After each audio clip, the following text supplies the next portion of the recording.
expanded association. That is, spending more time with the right people. People of substance and culture. People who understand philosophy and discipline. People of accomplishment and character. Many years ago, Mr. Shoaff said to me, "Mr. Rohn, if you truly wish to be successful, you've got to get around the right people." Then he said, "It looks like in your present circumstances you're going to have to plot and scheme." And that was true. I had to plot and scheme to get around the right people. On some of those early opportunities I had to be around successful people, I would park my car a couple of blocks away. I knew that if they saw my car, I'd never get in. On more than one occasion, I got the question, "How did you get here?" To which I would respond, "Oh, someone dropped me off." And that was me dropping me off a couple of blocks away. Whatever you have to do it. Keep asking the question, who can I get around? Who could I spend some time with who would have a positive influence on my life? I played every trick in the book I could think of to get around the right people, but it was worth it. Now here's the surprise. It is possible for a modest investment to get around major people. If you had a chance to sit down for an hour or two with a wealthy person, and all that you had to do was to pick up the lunch tab, wouldn't that be a bargain? That person might drop an idea on you that could change your life. For a lunch tab. And that's where we need to go to get our success plan, from successful people. Don't pick up your plan, especially your financial plan, from unsuccessful people. Here is something else exciting. It's possible for people of modest means to start a wealth plan. You don't have to be wealthy to have a wealth plan. You don't even have to be healthy to start a health plan. All you have to be is smart. Smart enough to say, "Hey, I've got the wrong plan, and I'm going to get around someone who has a better plan and make it my plan." So, find some successful people to help you fill out your success plan. Find somebody healthy to get your better health plan going. Find somebody living a unique lifestyle to develop your lifestyle plan. This is called association on purpose, getting around the right people by expanding your circle of influence. I have a really unique friend. I'm always trying to find more ways to spend more time with him. He's the big game hunter, millionaire, businessman, traveler, and in my opinion, one of the world's great philosophers. He has two special gifts among many that make it worth all the time I can possibly spend with him.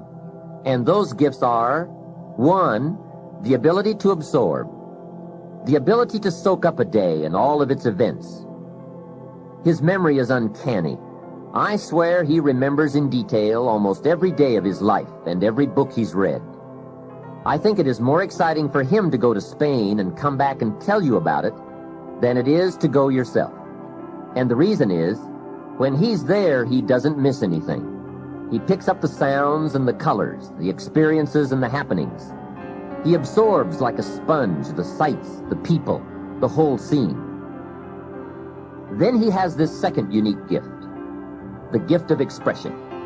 He can put all he saw and touched and felt into words, exciting words. When he talks, you can feel the water lapping on your feet. You can see the colors.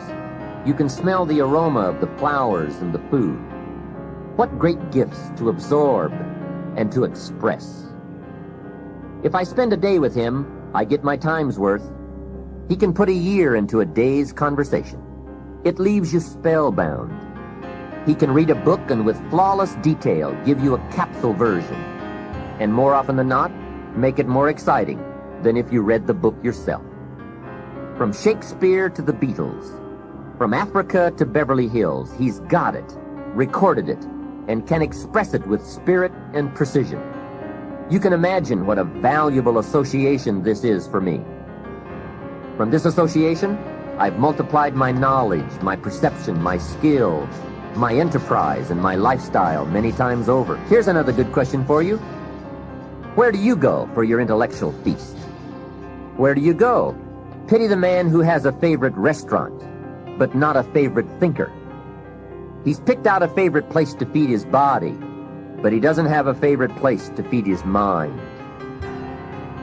One way to associate with people of influence is through their writings, books, cassette tapes, whatever you can pick up. Maybe you can't meet the person, but you can read his books or listen to his cassettes. Churchill's gone, but he's left some books.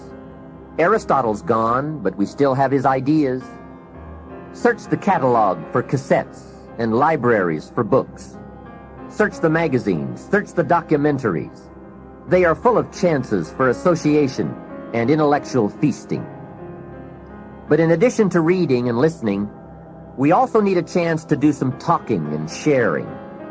I have some people in my life with whom I spend time on a regular basis, who help me with important life questions, who help me refine my own philosophy, weigh values, and ponder questions about success and lifestyle. We all need associations with people of substance to provide influence concerning major issues: society, money, enterprise, family, government, love, friendship, culture, taste, opportunity, community. Behavior is mostly influenced by ideas, and ideas are mostly influenced by education, and education is mostly influenced by the people with whom we associate. So don't join an easy crowd. Make sure you get around people who can ask the right questions about the latest ideas you've discovered, about your philosophy, your enterprise, your goals, your lifestyle. Go where the demands are high, where the expectations are high, where the spotlight is on to grow, to produce, and to become more than you currently are. One of the great good fortunes of my life was being around Mr. Schoaf those 5 years. During that time, he shared with me, at dinner, on an airplane, at a business conference, in private conversation, with a group, all those ideas that caused me to make the helpful and necessary adjustments in my thoughts and activities. And those daily changes, some so very slight, so very important, added up to such weighty sums in 1 year, 3 years, and 5 years. A big part of the value of this association was having Mr. Schoaf repeat the ideas over and over. You just can't hear basics, fundamentals, major pieces of the philosophy of life too often. Another part was Mr. Schoaf's unique ability to check and measure my progress. That is so important. Measurable progress, and having someone to monitor that progress. I will never forget my first list of goals that I put together after Mr. Schoaf's breakfast lecture on setting goals. My list contained only 4 or 5 items. When I showed it to him, he said, "Is this your list?" I said, "Yes." Then he started asking those very wise questions that all people of success and substance are inclined to ask. He asked, "How about your health goals?" I didn't have any of those on my list. He asked, "How about your investment goals?" Those were lacking. "How about your travel goals, your family goals? How about your goals for gifts and sharing? Who would you like to meet? What would you like to become? What skills would you like to develop? Did you ever want to write a book, a poem? Would you like to be a sophisticated person of power and influence and culture? How about education for your children? Would you like to be debt-free? How about a splendid library stocked with the best of books? Would you like to make some new friends? Did you ever want to parachute out of an airplane? Fly a glider? Own a music library? Would you like to see New York? Visit Paris? Explore Rome? Do you need a ranch someday? A cabin in the mountains? Is there something you'd like to prove? A mark you'd like to make? Wow! What a mind-expanding conversation that was. And this was only one of many to come over those 5 years. What fantastic help it is to have someone who can ask the right questions. Remember, it's not just the answers that are important. It's the questions. Some of the most valuable influence comes from people with the awareness and skill to ask the major questions. Here's a project you might consider. Choose 2 or 3 people for whom you have a great respect. Ask each of them to make a list of the major questions they would ask if they wanted to help someone make the best choice that would lead to a successful and happy life. If you get 3 lists, you will be surprised at the difference among them. Successful people approach life from a variety of experiences and a variety of attitudes. Now, from these questions, you may get enough homework to get busy on for years to come. Another benefit of my association with Mr. Schoaf was that I kept growing in experience, knowledge, and accomplishment, and was able to bring all that value to the same basic questions.